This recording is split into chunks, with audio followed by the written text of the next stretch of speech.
Maria. Wasn't this great seeing everybody coming in? Hello, everybody. There's Brett. Hi, Brett. Hello.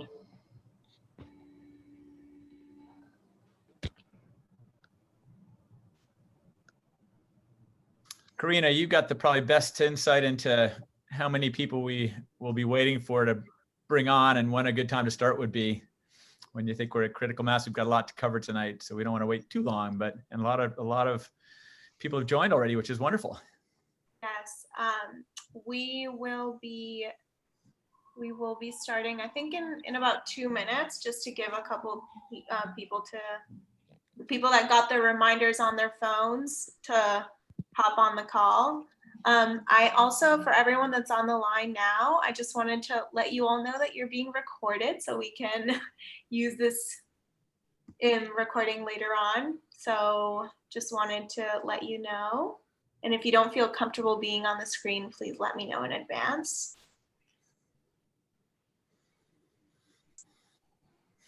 I just have to say, Arndt, it's very late for you. It's wonderful seeing you, Arndt, but it's quite late. That's right, it's quite late, yes. But, thank you so much for joining. It's a pleasure being here. Good to see you. And Maria Wernick in Brazil, good to see you. And Jaime, I hope that's not a real view behind you in Bogota. I wish. It does look beautiful. The view that probably we all don't want to see because we'll be too envious is behind Sam Bookman in New Zealand. Can you show us for a second, Sam? I would have to move my computer around, but maybe I'll do Okay. that in a moment. Never mind, no. We were saying before that just to be in New Zealand is enough. Well, what do you think, Karina? We're a few minutes in. Yeah, I think we can get started.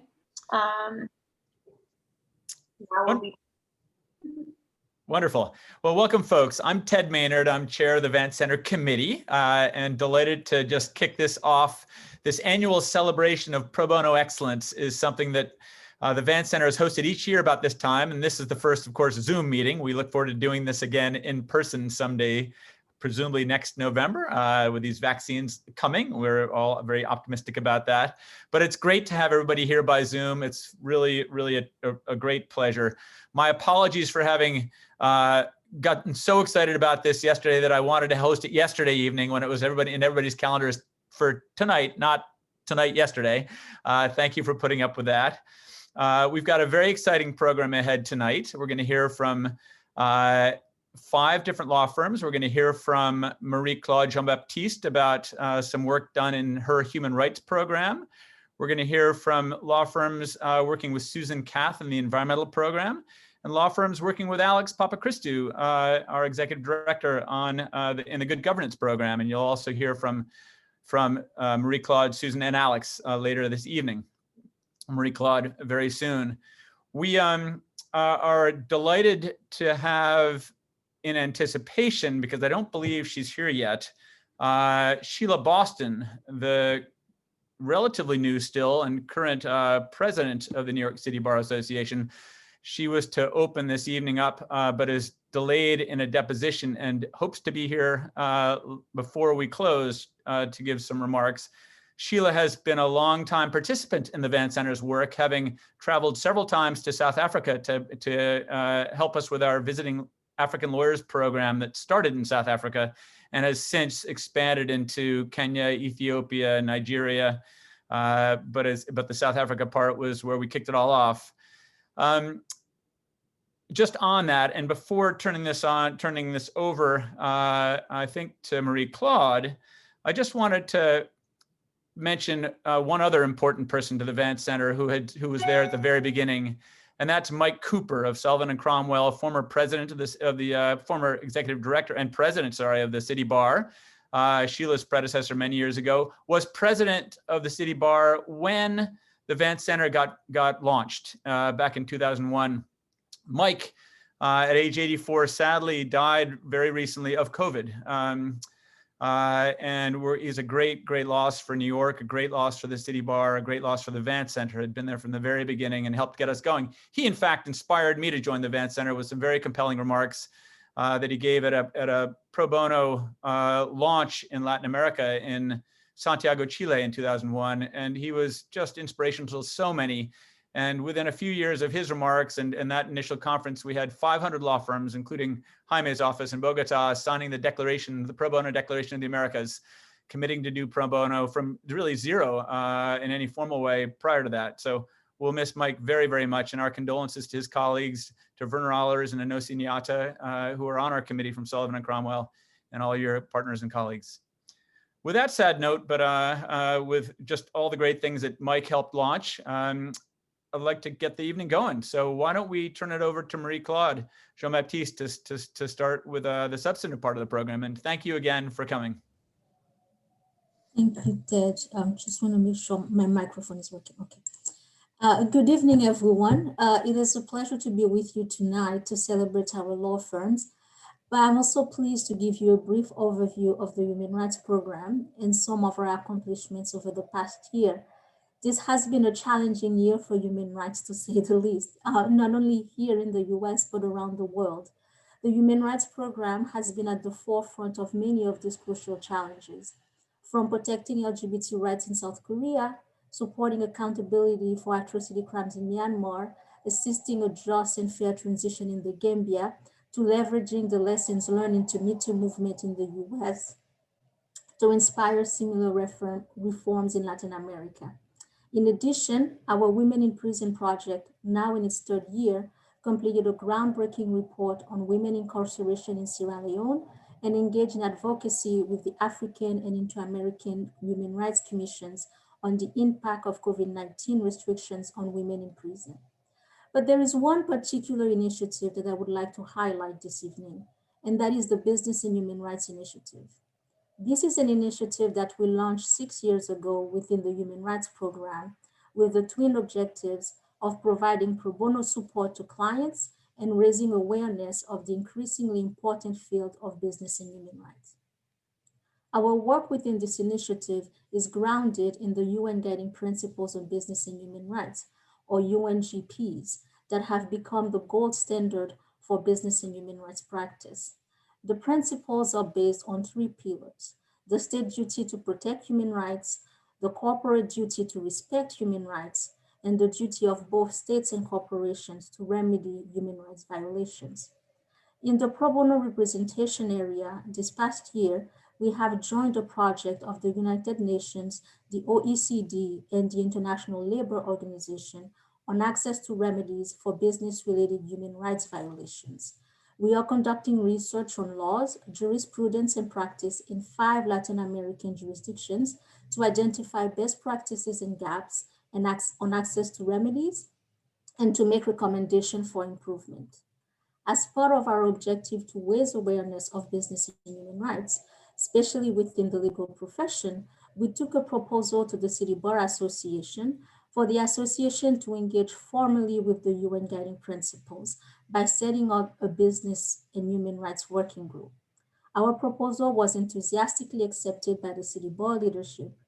And this past December, the working group started with a mandate to consider whether the City Bar should adopt a policy on business and human rights and to develop and implement a strategy to educate and engage the legal community and the broader public with regards to business and human rights. The working group includes representatives of City Bar committees in both the human rights and business areas. It is co-chaired by Iri Tamir, who is Director of Oxfam's Private Sector Development, and Viren Mascareñas, who is a partner at King & Spalding's and is a member of the Vance Center Committee. An advisory committee composed of experts in the field of business and human rights across several industries and countries provides strategic guidance to the working group. This past June, the working group proposed and the City Bar approved a groundbreaking policy on business and human rights. The statement endorses the UNGPs and the OECD guidelines for multinational enterprises. It resolves to adopt a strategy to guide the legal profession in their consideration of business and human rights issues. Importantly, The policy also affirms that a lawyer's duty to serve as an advisor to their clients includes consideration of corporate responsibility to respect human rights, environmental sustainability, and the rule of law. This policy is a major milestone as it is the first time that a US local bar association has endorsed the UN Guiding Principles. Given the increasing importance of business and human rights, with legislations in place or under consideration in the UK, Switzerland, the European Union, and Australia, just to name a few, this engagement by the New York City Bar Association and its continuing guidance of the legal profession in this area is all the more important. Building up on the policy statement, the working group is currently considering further guidance on issues such as the UN Global Compact, the UN Cities Program, and human rights in the environment. You can find more information about the working group, including a copy of the policy statement, on the New York City Bar Association website. Without further ado, turning to the actual recognition of law firms, I'm pleased to introduce the first project to be recognized by the Human Rights Program this evening. It is a project undertaken by Norton Rose on behalf of International Bridges to Justice, or IBJ. IBJ is a global NGO which focuses on improving access to justice by, among others, securing due process rights and access to counsel for criminal defendants as soon as possible in the legal process.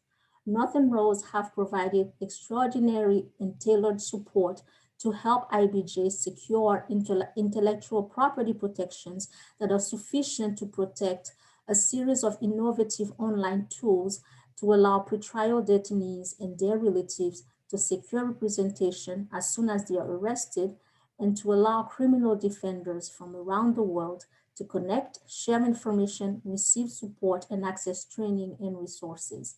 This is a long-term ongoing project. We are already seeing the fruits of Norton Rose's work, and we look forward to continuing working with them and IBJ over the coming months. I will pass it on now to Stephanie from Northern Rose, who will say a few words on behalf of her team. Thank you so much, Marie-Claude, for the introduction. Can you hear me okay? On behalf of Norton Rose Fulbright and our team, I want to thank the Vance Center for this honor and for the tremendous opportunity to assist International Bridges to Justice in its intellectual property matters. It has been a true privilege to work with the Vance Center to help advance IBJ's important work in providing access to legal representation to people detained without trial around the world. From connecting people with legal counsel to providing information and training resources to human rights lawyers, IBJ is doing critical work to improve access to justice across the globe. As you know, intellectual property is only growing in importance to organizations of all sizes and specialties. And we have greatly enjoyed assisting IBJ in collaboration with the Vance Center to understand and protect its intellectual property assets throughout the world, including advising on software ownership and licensing, trademark clearance and prosecution, and other matters as well. We wish the Vance Center much success in fulfilling its mission in the year to come, and we look forward to continuing our partnership and assisting in any way we can. Thank you. Thank you, Stephanie. The second project is a project that holds the record for the longest running pro bono project at the Vance Center. It's a 5-year litigation at the Inter-American Commission on Human Rights and subsequently at the Inter-American Court of Human Rights undertaken by White and Case. The case concerns the death of 5 teenagers in a detention center for minors in the state of Bolivar in Venezuela in 2005. To this day, there have been no investigation of this tragic event and no accountability. Venezuelan NGO Observatorio Venezolano de Prisiones, who represents the victims, brought the case to the Inter-American Commission in 2007, and the Vance Center and White and Case have been assisting with the litigation since 2015. Earlier this year, Venezuela accepted international responsibility for the death of the teenagers and the lack of accountability. In September, the court heard testimonies of 2 of the victims, And shortly thereafter, together with Observatorio, the Venn Center and White and Case submitted our final brief to the court. And we are expecting the court's final decision, hopefully by the end of this year, if not early next year. It is my pleasure to pass the mic, so to speak, on to Rafael Llano, and a special recognition to John Dallobro and Alvaro Peralta, who have been key members of the team at White and Case. And we are really, truly grateful for your commitment and your dedication and the incredible high quality work that you have put in over the years on this case. Rafael, please. Thank you very much, Mary Claude. And I was actually amused by the fact that this has been such a long-running case. We've broken the record, apparently, on at least on your end. Years ago, I remember an episode in the show Friends, where one of the characters says, there's no such thing as a selfless act, as a totally selfless act. And the substance of that was that you get pleasure out of giving others, even if it's a completely pro bono or a completely selfless action. And this is certainly one of those examples where I can tell you on behalf of the whole team, we have gotten extreme satisfaction out of the fact that this case has moved forward after so many years and so much work and so much effort by so many people. And I'm proud to say that I am one of the members of the original team that started working on this matter in 2014. And over the years, in this very, very contentious, very difficult matter, we have gotten the Inter-American Court to elevate the case to the Inter-American, the Inter-American Commission to elevate the case to the Inter-American Court. And this year we got something extraordinary, which is that in the middle of a pandemic, we got the court to hear on this same platform, on Zoom, two of the victims' family members. And that was a real novelty in the practice of the Inter-American Court of Human Rights. They were able to finally, after 15 years, have their day in court, literally. And it was satisfying to them. It was satisfying to their family members. And we hope and pray that we will have finally achieved some measure of justice at the end of the line in this very important case.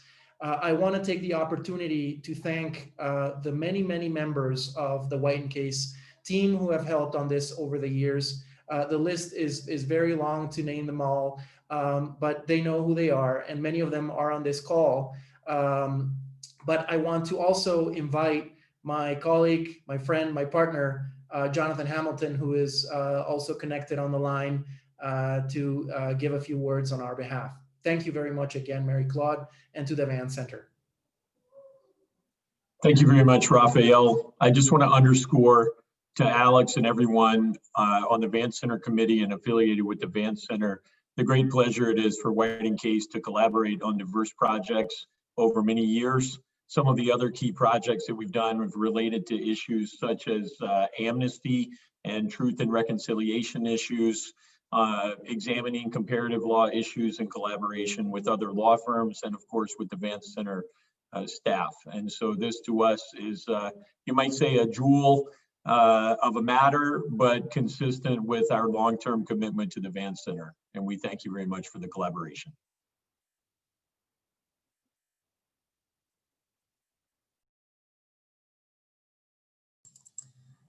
Thank you very much. I will pass it on now to Susan Kath, who will take over the presentations for the environment program. Thank you, Marie-Claude, and congratulations to everyone. It's nice to be here with all of you this evening. As always, I want to thank you all for your support of the environment program, not just this past year, but through the years. And I actually also want to thank Alex and all my colleagues at the Van Center. We've been, like everyone, trying to make the best of it since March, and I think we've really risen to the occasion. So I'm grateful for all of you. I guess what I would say for the environment program gathering tonight, when the US is hopefully, and I believe is, on the precipice of rejoining the international community, it's very exciting for the environment program, not just because we're looking forward to there being a climate administration, but it's also the opportunity to be part of the many international initiatives that touch and concern the environment, which we have been working on for many years, but not always with the support here that I would have liked. So I'm personally very excited. Our work has always been part of this big ecosystem of international environmental initiatives. And as an example, to get us started, Sam Bookman, my colleague who is there in New Zealand, is going to share our recent project on the rights of nature. With our client, International Rivers, and the Earth Law Center, we issued a very large report, which you can find on the Van Center's website. That is, I think, is receiving a great deal of attention internationally because it really is in a very important and developing area of the law. And I would also like to mention that Sam modestly was actually the lead author of the report, even though it was a collaborative effort, but I would like to acknowledge that. Over to you, Sam. Thanks very much, Susan. I'm just going to try sharing my screen here. There we go. So as Susan said, I'm going to introduce you to some of the work that we've been doing at the environment program lately. And I'm going to do that by introducing you to a report that we recently developed in collaboration with some of our clients and partners into a concept known as the rights of nature. So I'm going to preview some of that work with a few highlights from the report. So the rights of nature concept is part of a global movement to recognize the legal personality and right of nature. Although many people find the concept far-fetched, it has long been embraced by indigenous people and was also considered by the US Supreme Court as the early of the 1970s. The movement is gaining traction around the world. And we work to assist our partners in understanding how the movement has spread throughout the world and to assess some of the key findings and trends. This report is public and is intended to be a resource for policymakers, NGOs, lawyers, and industries who are interested in these developments. And as Susan said, the report has been well received. We've been really excited, picked up by a number of media outlets, including Reuters, which has distributed that quite widely. So we found that rights of nature jurisprudence has expanded rapidly and can now be found in at least 14 different countries around the world. These include developments from both legislatures and courts in national, provincial, and indigenous and tribal jurisdictions. And in fact, just last week, the residents of Orange County down in Florida, or a couple of weeks ago now, recognized the local rights of nature in a ballot measure, and resoundingly with about 90% of that jurisdiction voting in favor of that. And one important thing that we've learned from this report by taking an international and comparative approach is that the rights of nature movements are learning from each other. So courts in India are informing what happens in the Ugandan parliament. Judges in Colombia are learning from legislators in New Zealand. The rights of nature movement is truly a transnational one. And we really felt that this was something the Van Center, with our international and transnational expertise, could really make a meaningful contribution to. And it's also clear that it's no longer a fantasy to say that bodies such as rivers can have rights. There are now concrete legal arrangements that exist in many countries. No one could say that it's not legally possible to grant rights to forests, glaciers, wildlife, or rivers. So what are these rights of nature? What do we mean when we say that a river has rights? The first thing to say is that our report shows there is no single definition. Rights of nature movements are led at the local level by grassroots activists, and the final rights that are created are a product of how these activists, these industries, these tribal affiliations and others influence courts and legislatures. Furthermore, rights are grounded in different cultural and legal concepts. In India, for example, that country's history of granting rights to deities and their representations has influenced how courts have fashioned rights of nature. In Bolivia and New Zealand, indigenous concepts have been important. But there are some things that we can say that are common to many of the countries examined in our report. The first thing to say is that rights of nature is not just an abstract philosophical concept. Our findings show that it has two significant legal consequences. One of those is standing. So historically, one of the major challenges of environmental law is persuading a judge that a human being has suffered enough harm to be able to sue a government or another person. But when it comes to natural bodies like rivers, it can be very hard for any one individual person to show that they have suffered harm. And that harm is spread out over time and amongst many thousands of people who share a river or another natural body. So in many cases, rights of nature avoid this problem by allowing cases to be brought directly to court without a person having to show individual harm. And the other, perhaps more important thing, is that we're seeing that rights of nature become a way of thinking about effective and cooperative governance arrangements. So guardianship bodies in places such as New Zealand and Colombia have established a way for different stakeholders, including governments, residents, scientists, companies, and indigenous peoples, to work together to act on a river's behalf. And in some cases, we're seeing these bodies have been mandated and supervised by courts. And finally, we see in many parts of the world that rights of nature movements are being led by indigenous peoples. This is true in Ecuador, in Australia, in the United States, in Bolivia, in Colombia, and in New Zealand. Rights of nature offer a powerful example of the ways we can recognize indigenous leadership, as well as the cultural plurality of our legal systems. This is just a brief overview of some of our findings and an even briefer taste of what the Environment Program has been up to. So I'd like to acknowledge the work of my colleagues Susan Kath and Natalia Destero in putting this report together. If you'd like more information, you can read our report. We encourage you to. It's available on the website of our client, International Rivers, or via the Vance Center website. And we think this work offers a great example of the value that the Vance Center can add as a legal nonprofit with a truly transnational reach. And we're grateful for the support of our partners in being able to do this important work. Thank you, Sam. I encourage everyone to look at it. It's a beautifully put together, and it's really fascinating topic. So I'm going to talk about a couple other of our projects, just so you get a flavor of the other work that we have been doing.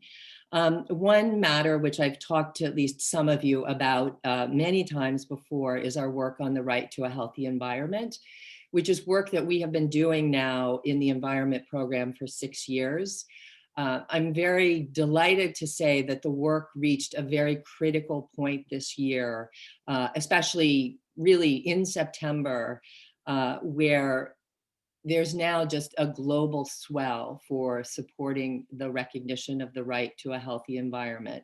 And that's both coming from all sorts of corners around the world, pushing the Human Rights Council and ultimately the UN General Assembly.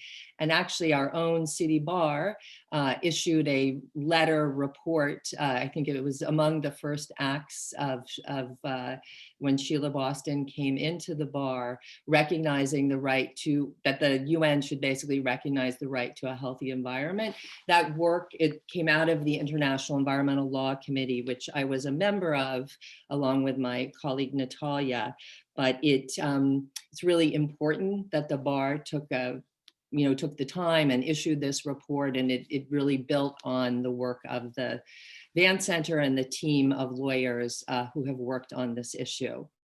And now I'm going to go quickly through just a couple of things that I just would like you to know about that we're working on. We're working with the International Council of Environmental Law, where we have a law firm working, preparing and helping to issue what's going to be a guide that will be for judges publicly available to be used around the world, which will basically look at the principles and the themes that are emerging from decided climate litigation cases. It's something that is actually missing, just doesn't exist anywhere, even though there are lots of databases you can go to, but there isn't one place where you can really look that tries to unify. So we have one of our Vance Center Committee law firms is currently working furiously to search high, wide, and far for lots of jurisprudence that has come out of all sorts of places. As probably many of you know, the cases are now no longer, they're not just sort of public cases against government. They're cases that come up in trade and environment. They come up in corporate matters. And so it's a major undertaking. Next, I would like to mention work that we is underway again with another one of our Vance Center committee firms with the United Nations Environment Program, which is on the environmental rule of law. And similarly, you know, it's an area where UNEP has looked across time and seen there, as we all know, there are lots and lots of environmental laws, and yet there seems to be non-compliance and non-enforcement. And one of UNEP's undertakings in the coming year is to try and figure out why that is and to strengthen national environmental government systems or governance systems. And so what we are doing, we worked to help them develop a group of indicators. And we now have one of our Vance Center committee firms that is going to look at all 193 UN member states and taking this list of like 20 indicators, which are sort of, will be answered in just a yes or no way, because UNEP is not intending to name and shame. They really are trying to help. Their goal is to help governments understand how to have a better environmental rule of law. And that is, again, it's a very, and we're very grateful to the firm. It's a very significant undertaking with a lot of moving parts and phone calls at 3 in the morning and things like that. And then last but not least, I want to mention another project that really is two projects, and it's about something that we sort of think of as the right to science. We're working with the Special Rapporteur on Human Rights and Toxics, and we'll be are just embarking now on a project that is going to be sort of framed around the assault on science that has been going on not just here in the United States, but going on in many countries around the world. And so we will be doing a comprehensive both set of research and case studies to sort of look at how hazardous substances and wastes are impacted, both under international environmental law, human rights law, and other laws in a window of about the last 8 years, to try and help the Special Rapporteur, who will be issuing reports at the UN in the coming year. And then it is now really my pleasure to identify Miriam and her team at Eversheds for a project that they worked on with us. It was quite an undertaking trying to look at and help us evaluate in the Inter-American system the viability and practicality and evidentiary basis for bringing a case concerning environmental conditions existing in a community in Haiti that really called upon the firm to give a combination of high-level legal advice, but then also deep practical advice, including, you know, what do you do with child witnesses, given that, you know, it's very difficult when that's where a lot of the evidence rests. And I cannot say enough about how Miriam and her team were so deeply responsive, so respectful and thoughtful of what is a very challenging issue. And I would really welcome and thank Miriam in every way. So I'll turn it over to you, Miriam. Thank you, Susan. That was a very gracious introduction to us and to the work that we've done with the Vance Center. And I have to say that I actually don't even have an idea of which members of my team are on right now, because we are in the midst of hearing prep.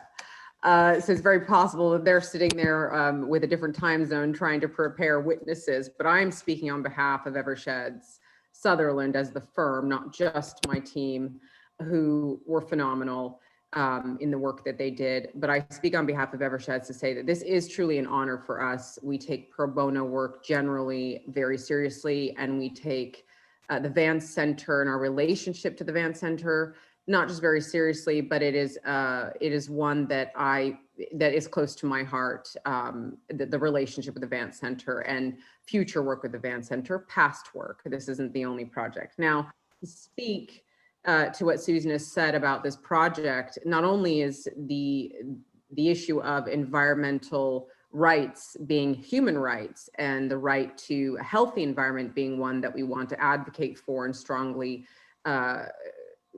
corral the United Nations members states to recognize this, and the world to stop the aggression against healthy environment being one that is everyone has a right to have. It's even more challenging when you look at it and you think of children being faced with very challenging environmental circumstances. And as Susan has said, we had what I think was a privilege. And it sounds almost absurd to put it this way, but a privilege to assess this matter, because the center in Haiti, which the Sakala Center, which is part of a very poor, one of the poorest neighborhoods in Port-au-Prince, Haiti, is a very important center for the community, not just the children, but the family members from where these children go to this particular center.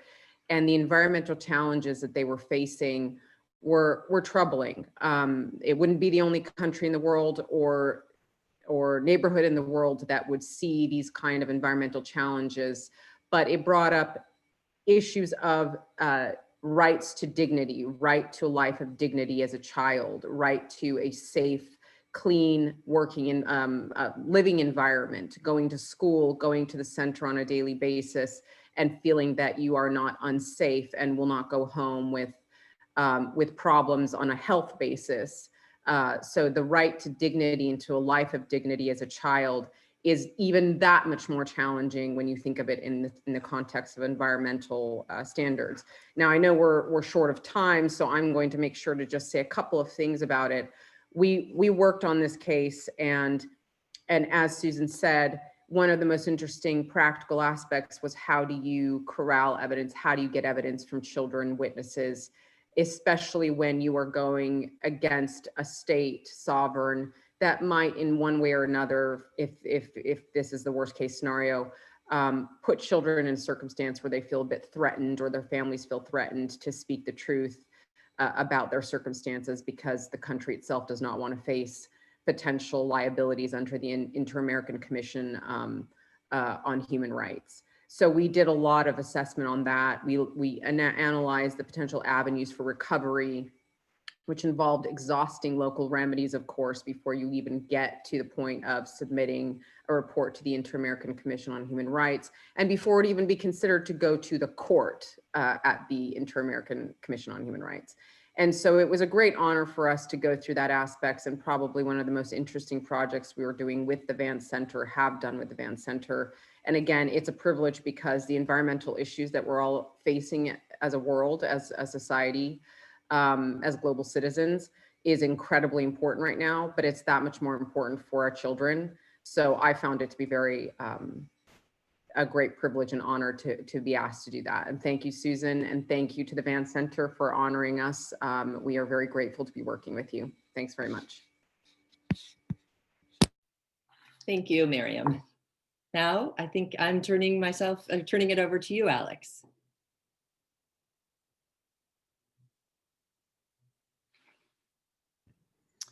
Alex, you may be frozen. He's frozen. This is what our staff meetings are like. Alex, maybe you're also muted, it looks like, from here. So maybe even if your camera is moving, if you unmute, you might cut through. Well, thank you, Miriam. No? He usually signs back in. I wanted to mention also, we do have awards that are here with me, but not with you yet. And I will be mailing them out at some point, or maybe drop them off at your office, because we are an NGO. So most of you have offices in Manhattan.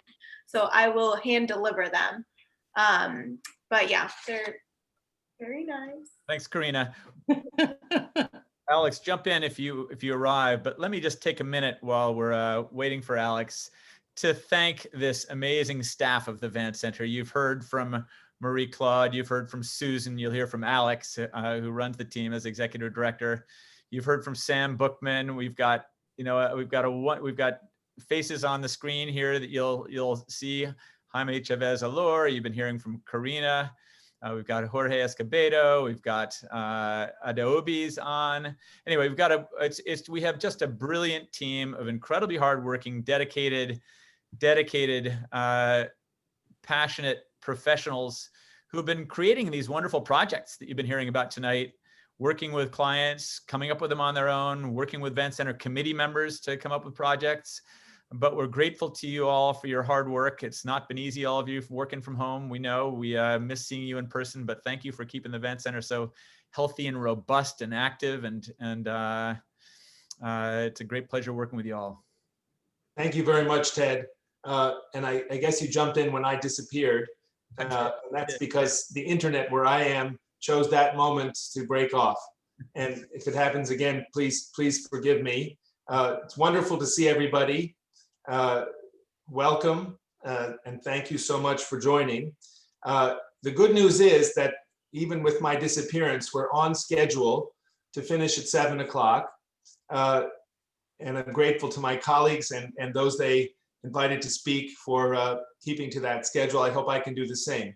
We may have one surprise development, which may keep us a little bit longer, but if that happens, I think we'll all be glad. Jaime, you're nodding. I don't know what that means, but you can send me a chat. In any event, I'm here to present the work of the, oh, really? So I'm here to present the work of the Good Governance Program, and we do want to recognize 2 law firms. But before we do that, bear with us, please. I understand that Ambassador Julissa Reynoso has joined us. And if she has, might she say hello? Hi, you act like I'm a celebrity or something. I'm just coming to a regular meeting. Oh, please. So I was going to do this at the end, but because, may I say, Julissa is quite busy right now, I'll just insert a few remarks here. As many of you know, Julissa is a longtime member of the Van Center Committee. And as probably everybody knows, Julissa soon will have to leave the Van Center Committee, I guess. And as part of her move to become the Chief of Staff to First Lady-elect Jill Biden. I don't know if you're a First Lady-elect, but in any event, we wanted to... She elected to marry her man. That's what she elected. That was, I guess, a good election selection. In any event, we wanted to congratulate Julissa and thank her very much for what she's done for the Van Center. She's worked on many pro bono projects with us at Chadbourne and at Winston and Strawn. And last year participated in a fantastic workshop in Guatemala City, along with other lawyers from companies and firms on behalf of the Guatemalan Association of Judges for Integrity. Most importantly, Julissa found us Jaime Chavez Alor, and that in itself was enough. But I want to mention a program that Julissa started, or somewhat forced us to start, Total Law Prep, which Jaime is managing. Total Law Prep is a program for mentorship of Afro-descendant and indigenous lawyers in Latin America. I think, Julissa, you noticed that the associates from Latin America who went through the big firms' international associate programs were not as diverse as the countries they came from, and thought that we should do something about that. And thanks to Jaime, we have done that, and thanks to Julissa, we now have 8, as we call them, candidates in this program, 4 men and 4 women from Colombia, Honduras, Venezuela, Panama, and Brazil, or at least that's where the applicants came from. There were 44 applicants, and 11 members of the Van Center Committee, including Julissa, participated in interviewing these candidates, and we selected 8 of them. And they now are undergoing a mentorship program to apply for LLM studies in the United States or Europe.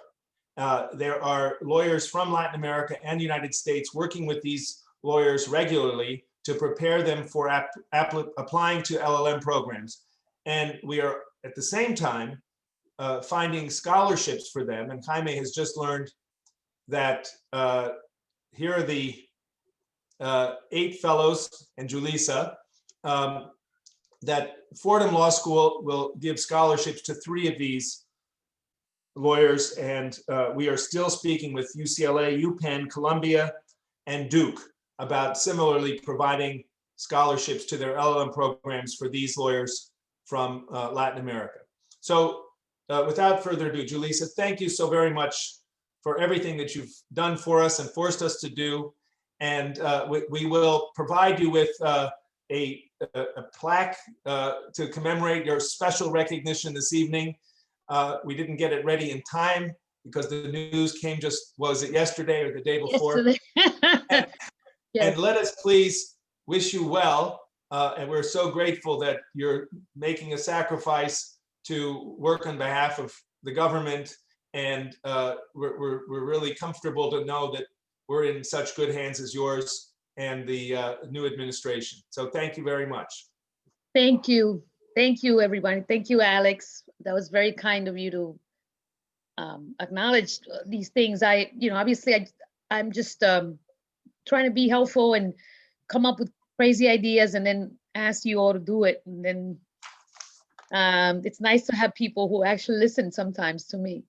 But the real work was really all these, especially the Talento program, which is a fantastic, I think, project for so many reasons, especially during this time in the country where we're living such complicated times, but really the issues of racial inequality and injustice, it's not the United States does not have a monopoly on that practice. It really permeates all of the Americas. So I'm glad we're doing our part to move a bit that issue. Really it was Jaime and you and the team that took it and ran with it, and all the different programs that Vance Center has helped organize that I've had the privilege to participate in. I feel very, I'm very blessed to have been part of the committee for the last several years. I obviously have to step down, and you all would just have to come to the White House and ask for, tell me to do things. The tables will turn. Now Alex is going to have to get me to do things for the country, for the law, for the rule of law, for pro bono, blah, blah, blah, blah, blah. And I was just like, ay, ay, ay. So I'm sure this will not be the end of my relationship with the Vance Center while I'm in DC. Well, Bill, thank you very much. We're going to hold you to that, of course. And do I have a choice? We hope that it's at least 8 years, and who knows, maybe many more after that, that we can turn to you for leadership and guidance and support. We're really most grateful for what you've done for us, and we're anticipating very much being grateful what you're going to do for the country. So thank you. Thank you. Well, just for everybody, if you pray or don't pray, this is the time to pray for all of us, because we're going to have a rough, it's going to be a rocky year. So, we'll do the best we can. Well, thank you so much. And we know that you have to go to other business, but yeah. I have 2 jobs. I'm a partner at a firm and I'm dealing with the transition. So you all know it's not easy. And I got a 4-year-old. So it's a lot of drama going on right now. Give little Lucas my love. Good luck, Julissa. Thank you, everybody, and whatever I can do to for the center, for any of you, and for the broader legal community, I'm at your service. So thank you very much, and you know where to find me, and if not, Alex knows where I live. Congratulations. All right, I'm sorry I have to jump off, but all the best. Thank you. Say hi and thanks again. Very Thank good. you. Ted, good luck with all that board stuff. Okay. Bye. Here. So I can talk again. I'm not starstruck anymore. Just want to move on to the program and present the projects of the Good Governance program. The program focuses on transparency and accountability, and we've historically worked with Transparency International and many of its national chapters. More recently with the Digital Freedom Fund. And we have a new client called Access Now in the space of digital rights and digital freedoms. Most of our work, though, is with investigative journalism organizations, some working globally, like the International Consortium of Investigative Journalists, who brought us the Panama Papers and the Paradise Papers, and more recently, the FinCEN leaks, and also with the Organized Crime and Corruption Reporting Project, very actively reporting on corruption and organized crime, mostly in Eastern Europe and the former Soviet Union, but elsewhere. And with the Arab Reporters of Investigative Journalists based in Amman, Jordan, and other such organizations. Just to give you a few highlights, 3 of this last year, for OCCRP, the law firm Weil Gotshal, which deserves recognition tonight, but got it last year, so had to take a pass, spent 2 years and countless hours out of its London office defending OCCRP against baseless defamation charges by an Azerbaijani parliamentarian. On the eve of trial, the claimant from Azerbaijan settled the case and paid a huge amount of money to OCCRP for its legal fees, because the OCCRP had done such a good job in investigating the case while it went on, and while the barristers did an excellent job as well. That was a highlight of earlier this year. Another one to mention, and I'll mention just 2, is the establishment this year of Lawyers for Reporters. This is a collaboration between the Vance Center and the Press Freedom Defense Fund, part of the Omidyar network, aiming to provide pro bono legal assistance to local journalism in the United States. We all have heard and experienced that journalism is in peril in the US, from the tech companies, from the charges against journalists as enemies of the people, from the loss of advertising revenue, especially during the pandemic. And there's a move among journalists to establish nonprofit organizations and rely on charitable support. And we and the Press Freedom Defense Fund saw this happening and realized that lawyers and law firms could help with this. And already in less than a year, we have clients in California, Texas, Tennessee, Florida, Michigan, New York, and Washington, DC, and firms, many of yours, in fact, are working on projects for Lawyers for Reporters. The goal is to spin it off into a separate organization once we get it sufficiently resourced. Now to our first recognition, and that is the law firm Milbank.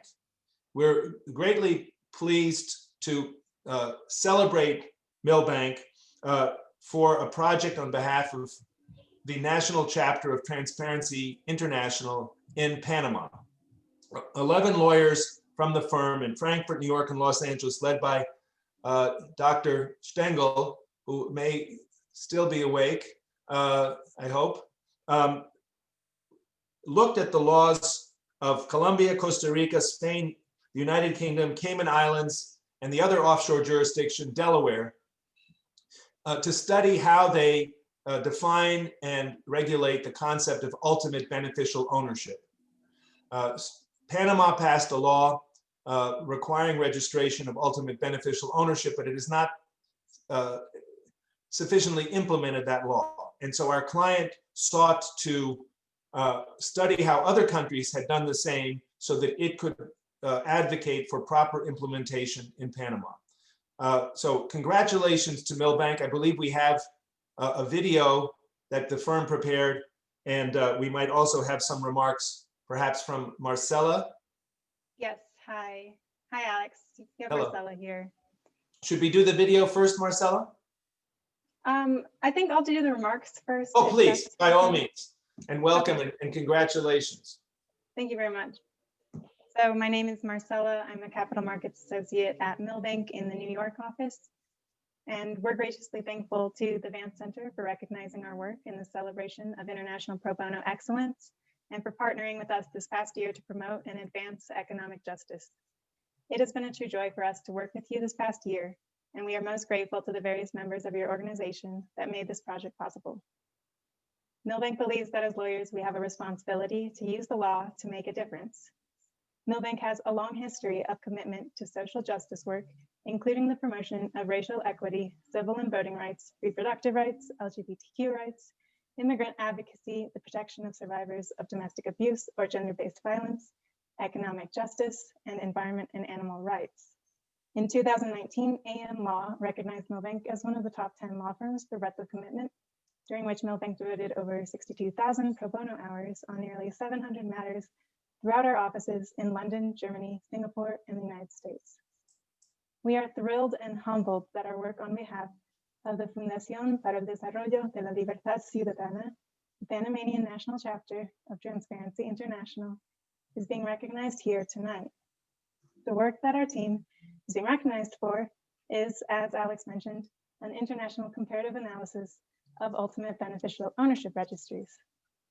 Ultimate beneficial ownership registries play an important role in promoting economic justice. First, by increasing corporate transparency, and second, by decreasing the secrecy behind which corporate corruption, money laundering, tax avoidance and evasion, and crime breed. In addition, activities stemming from such secrecy have broader negative consequences, including of unjust global wealth distribution and unequal economic growth, as well as impunity. If we are to prevent such activities from taking place, it is crucial that we know who is benefiting from such acts. And as Joseph Stiglitz and Mark Pyth say, in our global economy, transparency is only as strong as the weakest link, as the least transparent member of the global community. Therefore, we are thankful to the Fundación para el Desarrollo de la Libertad Ciudadana and to Transparency International for their frontline efforts advocating for a more transparent and more economically just tomorrow. We are all part of a globalized world, and as such, we invite each individual here tonight to consider how they too may further support this cause. And without further ado, I'm pleased to present a brief video from the Vance Center and a number of my Milbank colleagues, which goes into more detail on our project. Before I play the video, do you guys please mind turning off your own cameras just so the bandwidth is not taken up by everyone's video? It might still be a little lagged, I can't help that, but I hope it works. If not, you can hear the audio of it.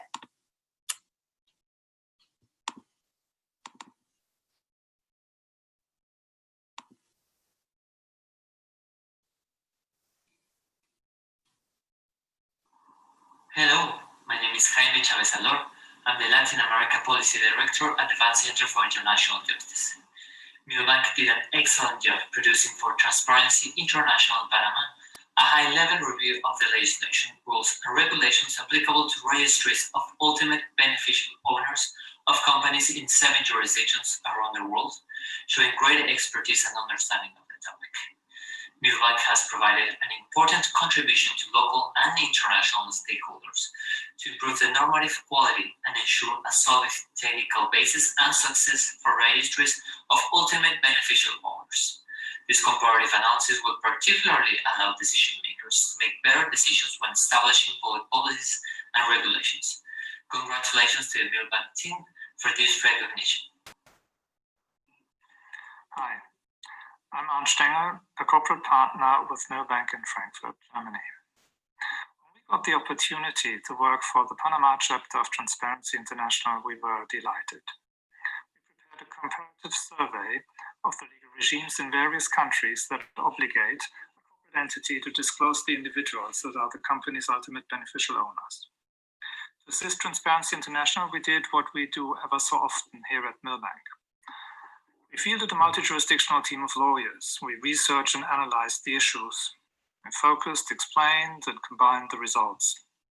Everyone in the team was engaged and enthusiastic. We had one of these rewarding Milbank team experiences. Thank you very much to Transparency International and the Vance Center for teaming up with us. We very much hope that our paper will be helpful to advance your work in Panama. Hi, my name is Angela Chen, and I am an associate from Milbank, New York office. It was a great pleasure for me to work on the Panamanian National Chapter of Transparency International project.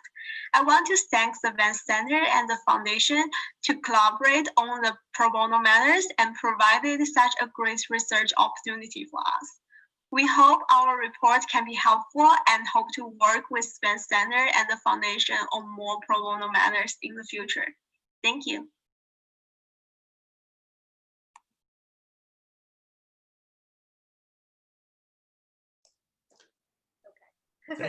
Thanks very much. As you all rejoin, I assure you we have just a few more minutes. I apologize for going over the hour, but you all know why we did. And I hope you share my sense that it was worth the sacrifice. The second project I would like to, or the second law firm I would like to recognize is King and Spalding. And King and Spalding has done several terrific projects for the Van Center this last year, or with the Van Center, but we'll mention one on behalf of Lawyers for Reporters, the new initiative I described on behalf of local journalists in the United States. And a group of journalists and editors approached us from Asheville, North Carolina, saying that they wanted to start a new online news outlet, the Asheville Watchdog.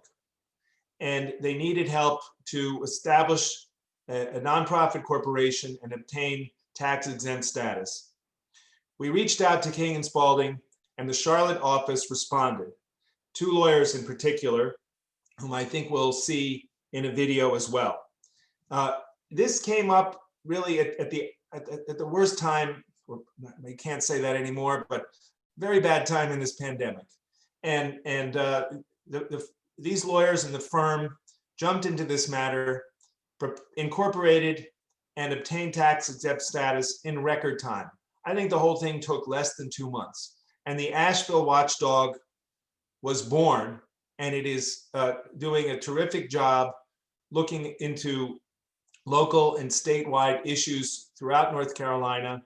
And we continue to work with it on investigations and review of its upcoming articles whenever there's a risk of defamation.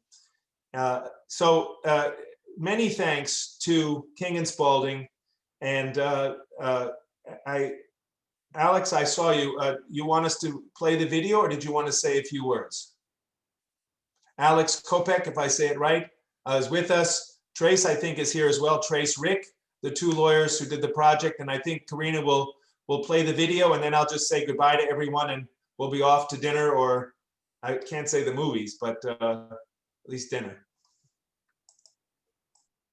Again, if you can just turn off your videos for a couple of minutes, and I'll proceed with the video.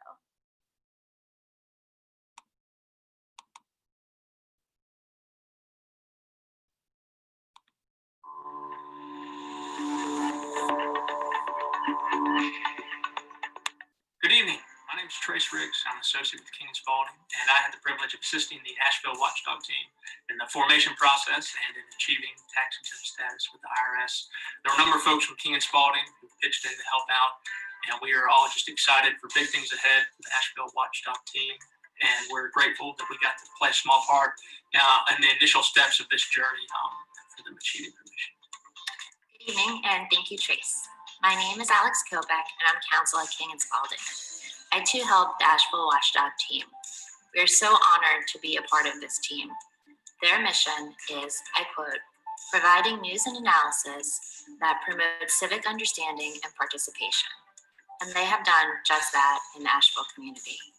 I encourage you all to check them out at avlwatchdog.org. And I thank my entire KNS team that has helped and continues to help. And I also thank the Van Center for recognizing us. Have a great evening.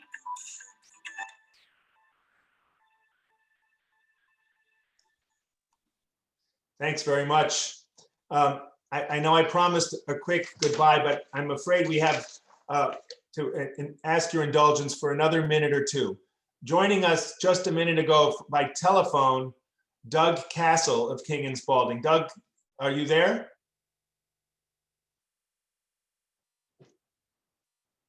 Perhaps not. Yes, Alex, can you hear me? Yes, we hear you. Doug Castle, counsel at King & Spalding, I just want to give a special shout out because this year he leapt into the breach twice on very complex short-term cases. One against, well, in both cases, against the government of Nicaragua. Doug is a professor, longtime professor of international human rights law, was a legal advisor to the UN Truth Commission on El Salvador, an advisor to the Colombian president in the peace negotiations, a genuine human rights expert like our Marie-Claude. And we called on him, and he, working with the firm, filed a petition at the United Nations Committee on Economic, Social, and Cultural Rights as part of its periodic review of the human rights compliance of Nicaragua regarding the government's total failure to provide medical treatment to its population amidst the COVID-19 pandemic. The government rather suppressed information about the pandemic, carried on clandestine burials, and harassed and attacked doctors and other health professionals who were trying to draw attention to the scourge in the country. And Doug filed a petition that we hope will come up during the periodic review of the UN committee. In another matter, the government of Nicaragua is trying to shut down the sole surviving national television broadcaster through trumped up tax charges. And Doug again jumped in and filed a petition for precautionary measures. That's like a preliminary injunction, and a merits petition at the Inter-American Commission on Human Rights. So just want to shout out to Doug Castle and to King and Spalding for this remarkable work, worthy of recognition, but also rather confidential, so only to mention in this group rather than for publication.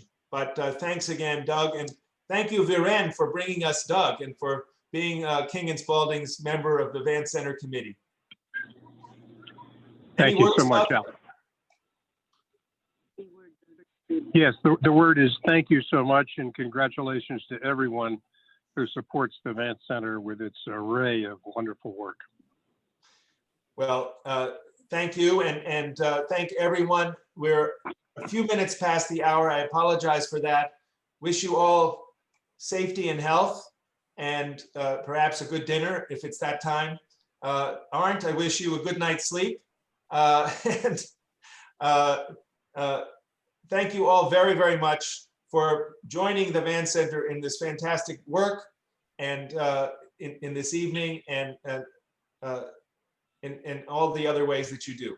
All the very best. Thank you. Yes, thank you all for joining us. Congratulations all.